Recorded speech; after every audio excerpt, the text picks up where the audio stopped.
Assalamualaikum and welcome back to morEwish Cuisine. I think Crock-Pot is one of those gadgets which is must for every kitchen. If you are working or going out to run errands, just dump your ingredients in Crock-Pot and you will come back to amazing dinner waiting for you. My cousin Usmabaji made me realize that there are very few desi Pakistani recipes which are developed for Crock-Pot. So today I'm sharing Yakhni Pulao in a Crock-Pot. So let's go and make it happen. So first in a crock pot, add meat. I'm using veal today. You can add beef, chicken or goat as well. Then add enough water which we need in the end as a stock. Then I add some cubed onions. Then I'll be adding some fennel seeds, soft and whole coriander seeds, sabut dhania. I'll be adding zira, kala and safed, cumin seeds. Then I'll be adding some cardamoms, the black cardamom as well, cinnamon stick, a little piece of nutmeg and mace. You can add grounded as well, some peppercorns and cloves, and any star seed, ginger and garlic. Now mix everything well, and then I cover it and I cook on high for 4 hours or until the meat is completely tender.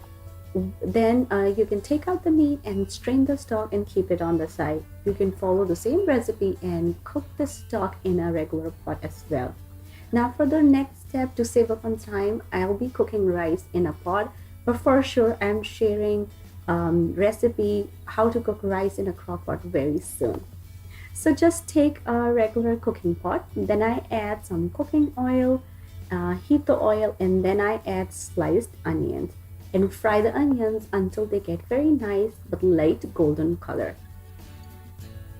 Then I add some cumin seeds, safed zira, and just mix for a second, and then immediately I add some onion so my cumin won't get burned. So just add very fine chopped tomatoes and start cooking until tomatoes are soft and oil separate. Then I'll be adding that cooked meat and start cooking and fry this meat for like 5 to 10 minutes.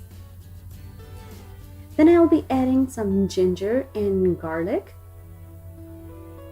and then again cook for like minute or two until ginger garlic fries up. Then I'm adding that strained stock. Now we have to be very careful while adding the stock. The stock should be enough to cook our rice. Then I'll be adding salt, but be careful with the salt as well. We already added a little bit of salt in our stock. Then I'm adding grounded garam masala, and then mix and let it come to one boil. Then I'm adding soaked and strained rice, and my rice will soak for at least 20 minutes. Mix well with a very light hand, and then cover and start cooking on medium to high heat until extra water dries out. And as here you can see, the top is bubbly, so this shows now it's time for a rice to go on dum. So very light-handedly just mix everything one more time. Then I'll be adding some whole green chilies on top, and then cover, and then I transfer my pot onto a griddle and then simmer until rice are completely cooked and ready to fluff. So here's my Yakhni Pulao in a crock pot, ready to serve. Serve with the raita or salad. And if you're trying the stock in a crock pot, please let me know how it turned out with you. And if you want to learn other recipes in a crock pot, please comment that for that as well. And I am developing a lot more recipes in a crock pot for you guys. I will definitely share them very soon. And I already shared a regular yakhni pulao with the chicken, and I will link that down below for you guys. Want to learn something else? Please let me know. Leave me a comment down below, and I will try my best to make it happen for you guys. Once again, thank you so much for watching. And if you like this recipe, click on the links to enjoy a lot more recipes like this.